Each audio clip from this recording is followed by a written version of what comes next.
Coming up, the coronavirus makes its way to Johnson County, and later we take a deeper dive into Daylight Donuts. For the 36th time in Iowa wrestling history, the Hawkeyes are named Big Ten tournament champions. Find out how they did it in sports. The clock sprang forward over the weekend, and spring vibes have been all over Iowa City, but winter might be back to crush the party. I'll tell you more in weather. All that and more coming up on this Monday morning edition of DITV News. Don't go anywhere. DITV starts right now.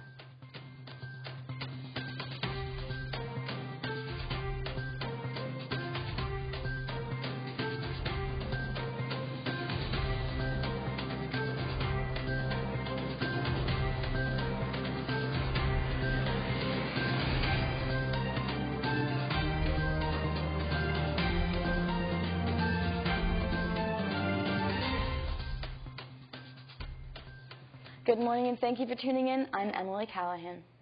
Tests from Iowa State Hygienic Laboratories say there are 3 presumptively positive cases of the novel coronavirus in Iowa. Sunday evening, Governor Kim Reynolds held a press conference announcing the arrival of COVID-19 to Iowa.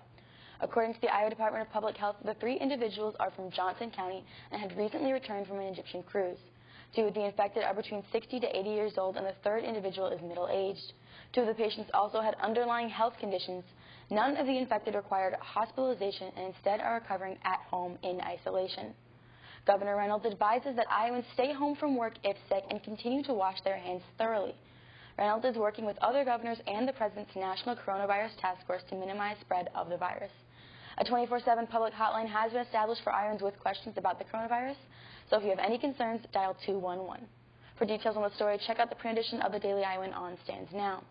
As Governor Reynolds said, the coronavirus is nothing to freak out about, but if you're looking for something to be excited about, Hawkeye Wrestling has you covered. Kim has more in the sports studio. Thanks, Emily. The Iowa Hawkeye wrestling team is celebrating their first Big Ten title in 5 years. DITV Director John Rawson has more from the RAC on how Iowa lived up to their high expectations and what's next for Big Ten's best. Yeah, coming into this season, the Hawkeyes' expectations were as high as can be. Finish at the top. And head coach Tom Brands and the Hawkeyes delivered, winning their first Big Ten team title since 2015. But with the NCAA championships just 2 weeks away, the Hawkeyes are forced to keep their celebration short. I mean, it's job well done. There's no, we're not downplaying this. The reason why it gets downplayed is because there is another important event. And it's cliche, but we have to get ready, and there is work to do, but we definitely give ourselves credit, too. You don't see what's behind the scenes. We appreciate job well done, and that was a job well done, and it was a battle. With Minneapolis a meager 2 weeks away, the Hawkeyes have to buckle down and prepare for the championships. But if you're wondering what the next 2 weeks will look like for the Iowa wrestling program, it seems as though there's an open invitation to the wrestling room. We just get ready to go. I mean, you come stay with us. I'll show you the ropes. How's that? You always have to love Tom's humor, especially in tournaments like these. Once again, Iowa wins their first Big Ten wrestling team title since 2015, their 36th overall. For a full recap of this year's Big Ten Wrestling Championships, you can head over to DailyIowan.com for all your recaps. Reporting from the RAC in Piscataway, New Jersey, John Rawson, DITV Sports. The Hawks finished the weekend with 157.5 points. Nebraska came in second with 132, and Ohio State was the bronze team at 112. The NCAA championships will take place in Minneapolis at U.S. Bank Stadium starting on March 19th. But wrestling was unfortunately the only positive for Iowa sports as the Hawkeye men's basketball team traveled to Champaign for their final game of the regular season. The Hawks got off to a fast start, being up by double digits within the first few minutes of the game. Senior Luca Garza had another outing of 20-plus points and also finished with 8 rebounds. But the lead would not last long as the Fighting Illini tied it up before the end of the half. And they would continue that momentum heading into the second half, being up as much as 16 points. The Hawks were able to muscle their way back but weren't able to complete the comeback. Iowa would go to lose 78-76. You're on the road. you gotta execute coming down the stretch at both ends. You know, we had a stretch there where we were getting stops, we couldn't get a rebound. So we started getting stops and get a rebound, and we could run our transition. With the loss, Iowa has claimed the 5th seed and will play on Thursday at around 2:30 against either Northwestern or Minnesota. Sadly, sticking with upsetting finishes, the Iowa women's basketball team traveled to Indianapolis this weekend where they were defending their Big Ten tournament title. The Hawks came into the tourney as a 4th seed and were playing the opponent, number 6 seed, Ohio State. Bankers Life Fieldhouse was loud support for Iowa, but they fell into a dry spell in the first quarter, up a 20-point run.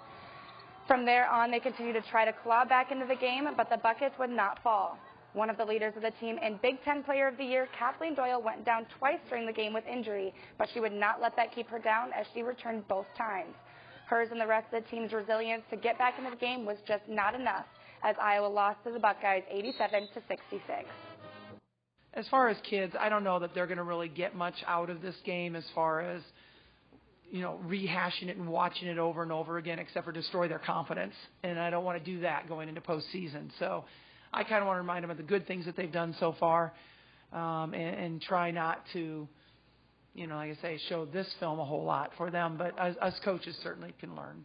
Yeah, I think we just have to be locked in earlier. Like I said, bring more energy and tenacity and make people uncomfortable. They were just kind of doing whatever they wanted on offense, and we need that to not happen.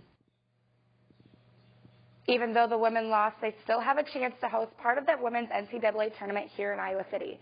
But we'll just have to wait until the selection show next Monday to know for sure. It seems like almost all of Iowa athletics are on top of their game, even if the results do not show it.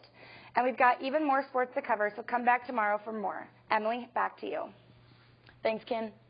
Tomorrow, voters across the country will flock to the polls for the next round of primaries. Michigan, Missouri, and North Dakota vote tomorrow, as do Mississippi, Idaho, and Washington State. The 6 states combined will decide 352 pledged delegates, but with almost a third of those delegates coming from Michigan alone, it'll be the one to watch. Former VP Joe Biden is expected to do well in Mississippi and has a slight edge over Senator Sanders in Missouri, but many anticipate Sanders will win North Dakota, Idaho, and Washington. Michigan could still go either way, and it's expected to be a hard-fought battle for both candidates.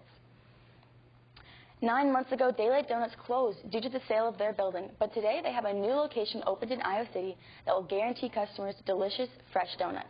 Here's Katie with the story.